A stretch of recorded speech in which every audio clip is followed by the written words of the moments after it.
menyikapi hasil audien teman-teman AKD dengan beliaunya Ibu Bupati beberapa waktu yang lalu terkait besaran prognosa yang di situ dijelaskan di media massa bahwa ADD tidak jadi dipangkas tapi akan ditutupi dari dana lain. Ada beberapa hal yang menurut saya menjadi ganjalan. Tidak jadi dipangkas ini kan hanya 10%. Artinya hak kita, kepala desa dan perangkat desa yang lain, itu masih dikurangi, masih belum dipenuhi oleh beliaunya, Pemkab dalam hal ini Ibu Bupati.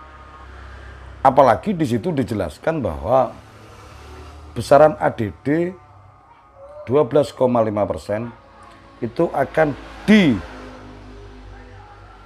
nanti pada tahun 2023 atau bila dimungkinkan tahun 2022. Di Perda nomor 9 buku ke-6 itu jelas sekali.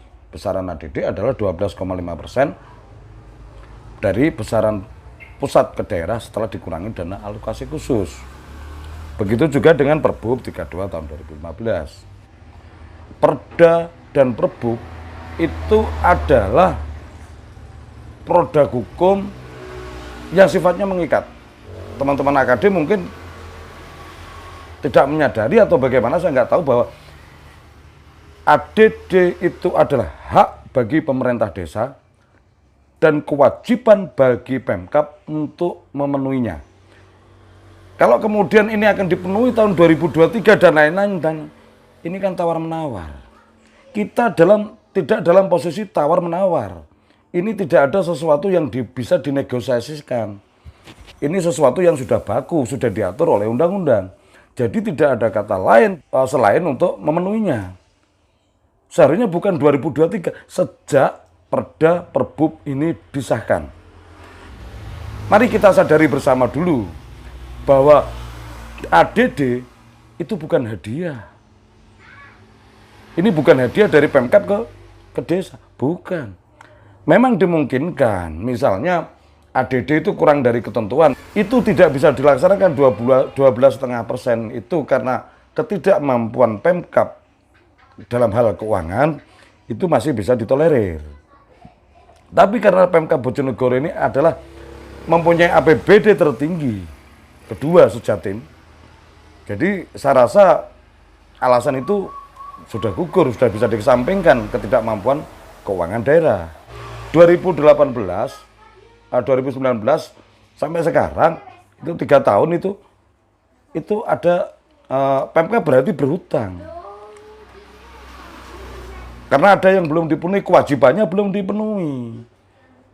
Ini adalah bunyi dari sebuah regulasi yang ada di Kabupaten Bojonegoro. Makanya sejak awal saya katakan, ini sebenarnya terkait ADD tidak ada yang perlu diperdebatkan. Ini hanya masalah political will dari Pemkab untuk melaksanakan sebuah aturan. Tidak ada hal lain yang perlu didiskusikan sebenarnya. Jadi kalau teman-teman AKD misalnya mengatakan bahwa itu akan dipenuhi nanti di tahun 2023 12,5%. Ya maaf, saya katakan mungkin teman-teman AKD kurang bisa memahami. Mestinya teman-teman AKD pertanyaannya waktu itu mestinya kenapa kok belum bisa dipenuhi. Sebenarnya posisi teman-teman AKD ini di mana? Apakah dia akan memperjuangkan hak-hak teman-teman pemerintah desa atau menjadi alat atau corong bagi Pemkab untuk meredam pemerintah desa agar tidak menuntut haknya? Ini perlu dijelaskan dulu. Atau memang karena ketidakpahaman tentang sebuah regulasi. Itu kewajiban. Itu kewajiban Pemkab memenuhinya. Dan bila ini tidak dilaksanakan tentu karena desa dirugikan, pemerintah desa dirugikan, mungkin alternatif pilihannya adalah melangkah ke jalur hukum. Karena ada hak-hak yang belum dibayarkan dari mungkin itu yang bisa saya sampaikan dalam menyikapi apa yang disampaikan oleh teman-teman AKD dalam audien beberapa waktu lalu. Tentu akan lebih baik, ini saran juga, berbarengan dengan Papdesi atau dengan Forsekdes atau dengan yang lain memperjuangkan hak-hak pemerintah desa. Jangan malah sebaliknya, misalnya ketika haknya tidak dipenuhi malah seolah-olah meredam. sabar nanti 2023 akan dipenuhi. Ini kan undang-undang. Jadi kalau belum bisa dipenuhi ya punya hutang. Itu mungkin yang bisa saya sampaikan dalam session kali ini. Untuk ke depan mungkin ada hal-hal menarik lagi yang bisa kita diskusikan bersama. Saya mempersilahkan kalau misalnya kita suatu saat ada teman abdesi atau forsekdes atau teman AKD, kita diskusi di dalam channel ini. Saya pikir itu lebih baik agar kita bisa berjuang bersama-sama, melangkah bersama untuk memperjuangkan kepentingan pemerintah desa, bukan kepentingan yang lain. Oke, terima kasih. Merdesa!